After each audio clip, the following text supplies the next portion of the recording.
والبحر بما كسبت أيدي الناس صدق الله العظيم وصدق رسوله النبي الكريم.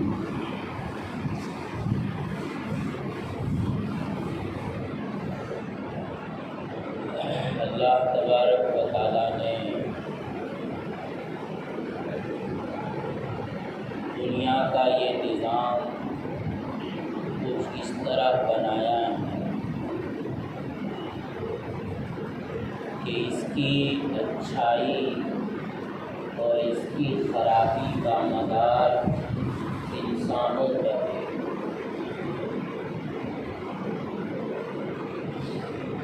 انسانوں ہی کی وجہ سے دنیا کے نظام میں خرابیاں پیدا ہوتی ہیں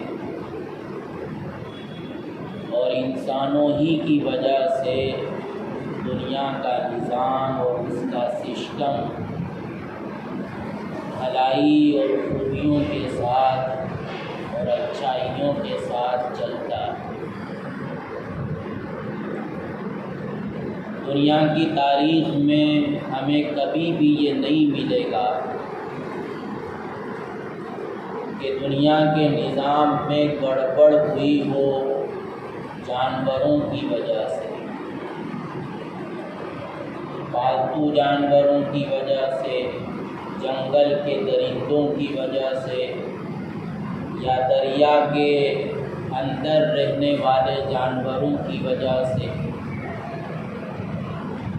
بلکہ دنیا کی پوری تاریخ میں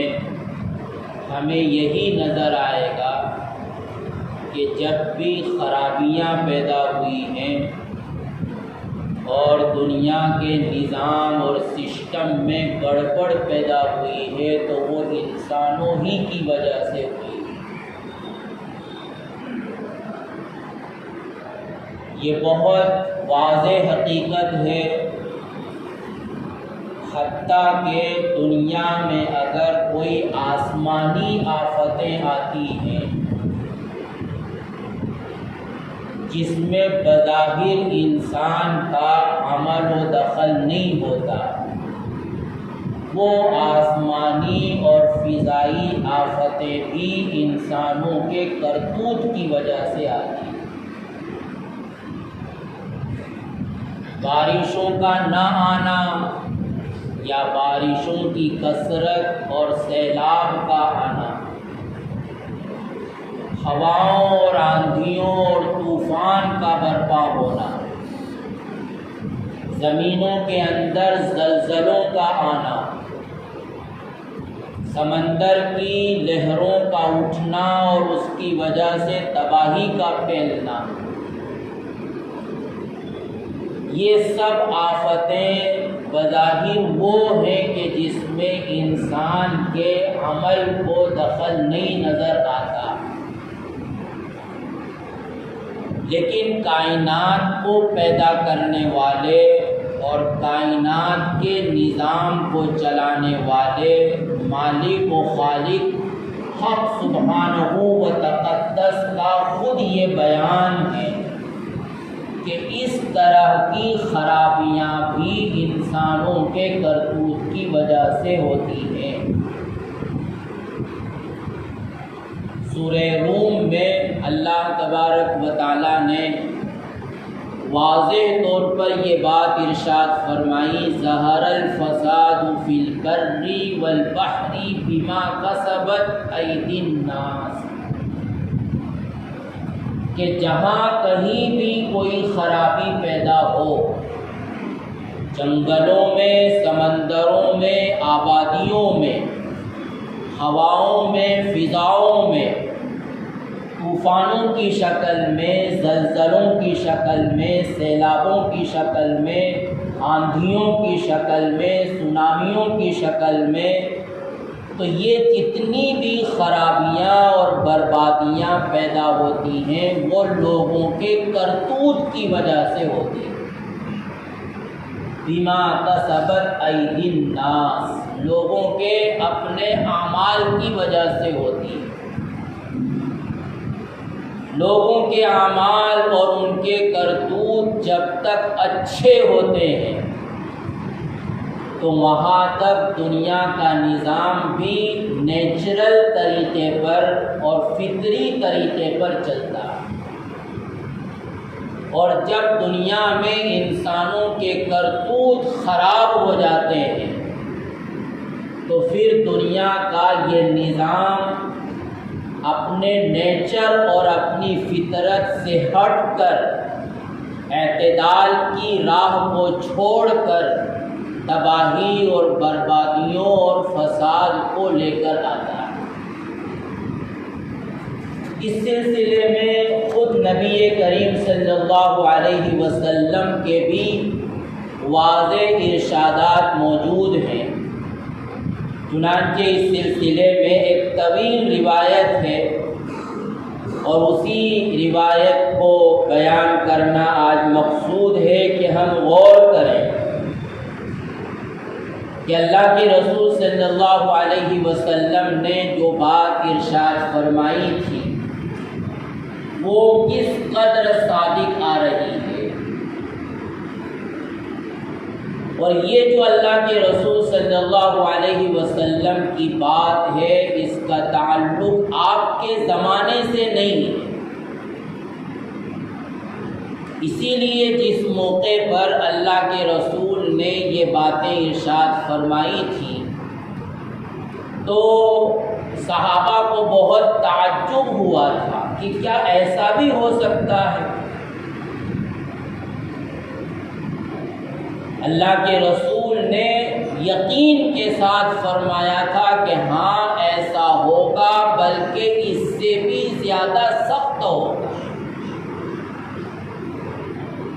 تو اللہ کے رسول صلی اللہ علیہ وسلم کے اس طرح کے ارشادات کو سن کر اولاً تو ہمارے ایمان اور یقین میں اضافہ ہونا چاہیے کہ باوجود کہ اللہ کے رسول صلی اللہ علیہ وسلم امی تھے، یعنی آپ نے باقاعدہ کسی یونیورسٹی میں کسی کالج میں پڑھ کر کوئی ڈگری حاصل نہیں کی تھی، پڑھے لکھے نہیں تھے آپ صلی اللہ علیہ وسلم، اور پھر آپ صلی اللہ علیہ وسلم جو باتیں ارشاد فرما رہے ہیں اس کا تعلق گزشتہ زمانے سے بھی نہیں تھا، یا جو باتیں آپ نے ارشاد فرمائی اس روایت میں اس کا تعلق آپ کے زمانے سے بھی نہیں تھا، بلکہ بہت بات قیامت سے پہلے اس کا تعلق تھا۔ تو ایک ان پڑھ آدمی کا بغیر کسی ظاہری ریسرچ کیے ہوئے اپنے زمانے کی نہیں بلکہ اپنے زمانے سے ہزاروں برس کے بعد پیش آنے والے واقعات کو بیان کرتے ہیں، اور آج ہمارا ان باتوں کو اپنی آنکھوں سے دیکھنا ظاہر ہے کہ یہ آپ صلی اللہ علیہ وسلم کے سچے نبی ہونے کی دلیل ہے۔ تو اس لیے اس طرح کی روایات کو سن کر ہمارے ایمان اور یقین میں اضافہ ہونا چاہیے، اور دوسرے یہ کہ ان روایات کو سن کر ہم اپنے اختیار کو استعمال کرتے ہوئے اپنے اندر اور اپنے معاشرے کے اندر تبدیلی لانے کی کوشش کریں، کیونکہ ان روایات کا مقصد یہ نہیں ہے کہ ایسا ہو کر رہے گا اور اس کے آگے تم کو کچھ نہیں کرنا، نہیں، بلکہ اللہ کے رسول صلی اللہ علیہ وسلم نے جہاں یہ باتیں ارشاد فرمائی کہ ایسا ہوگا تو وہیں آپ صلی اللہ علیہ وسلم نے اسی روایت میں یا اس روایت میں نہیں تو دیگر روایات میں ہمیں یہ ہدایات دی ہیں کہ تم کو کیا کرنا، کہ اگر ایسا ماحول ہو، ایسے حالات پیش آئیں اور یہ باتیں پوری ہونے لگیں جو میں بیان کر رہا ہوں تو اس وقت تمہاری ذمہ داری کیا ہو۔ چنانچہ حدیث کی ایک کتاب ہے جامع ترمذی، اس میں امام ترمذی نے اپنی سند کے ساتھ حضرت علی بن ابی طالب رضی اللہ تعالی عنہ کی ایک طویل روایت ذکر فرمائی کہ اللہ کے رسول صلی اللہ علیہ وسلم نے فرمایا اذا فعلت امتی 15 خصلة حل بها البلاء، کہ جب میری امت کے اندر 15 قسم کی باتوں اور عادتوں کا رواج ہو جائے گا، وہ 15 قسم کے اعمال کرنے لگے گی، تو پھر اس امت پر بلائیں اور مصیبتیں آئیں گی۔ اذا فعلت امتی 15 خصلة حل بها البلاء، کہ جب میری امت 15 کام کرے گی، اور ضروری نہیں کہ ہر آدمی وہ 15 کام کر رہا، مجموعی اعتبار سے امت کے اندر یہ 15 خصلتیں پیدا ہو جائیں گی اور یہ برائیاں ان کے اندر در آئیں گی، تو فرمایا کہ حلت بها البلاء، پھر ان پر مصیبتیں آئیں گی، سیلابوں کی شکل میں آئیں گی، طوفانوں کی شکل میں آئیں گی، زلزلوں کی شکل میں آئیں گی، سونامیوں کی شکل میں آئیں گی، آندھیوں کی شکل میں آئیں گی، کسی بھی طریقے سے وہ مصیبتیں آ سکتی ہیں۔ صحابہ نے دریافت فرمایا کہ وَإِنَّ ذَلِكَ لَقَائِمٌ یا رسول اللہ، کہ کیا واقعی اللہ کے رسول آپ کی امت کے اندر ایسا ہوگا؟ یعنی صحابہ کو بہت تعجب ہوا اور دریافت فرمایا کہ کیا واقعی اللہ کے رسول ایسا ہو کر رہے گا؟ آپ نے فرمایا کہ ہاں ایسا ہو کر رہے گا۔ وہ کیا باتیں؟ وما ہن یا رسول اللہ، آپ نے فرمایا کہ اذا کان المغنم دولا والامانۃ مغنما، کہ جب مال غنیمت کو انسان اپنی دولت سمجھے گا اور لوگوں کی امانت کو مال غنیمت کی طرح استعمال کرے گا۔ مال غنیمت تو اصل میں اس مال کو کہا جاتا ہے کہ جب مسلمان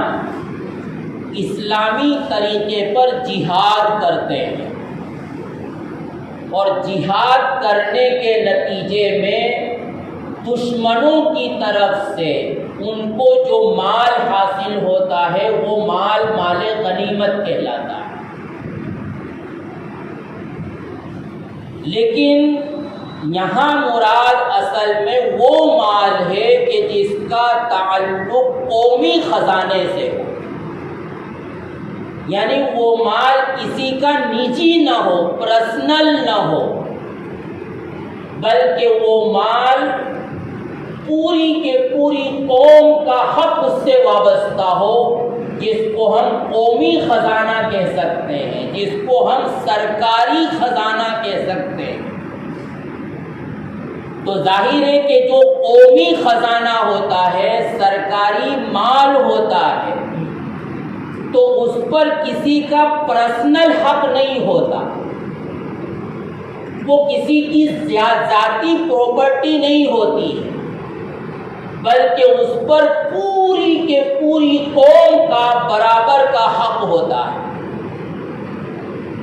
تو ظاہر ہے کہ وہ مال قوم کے درمیان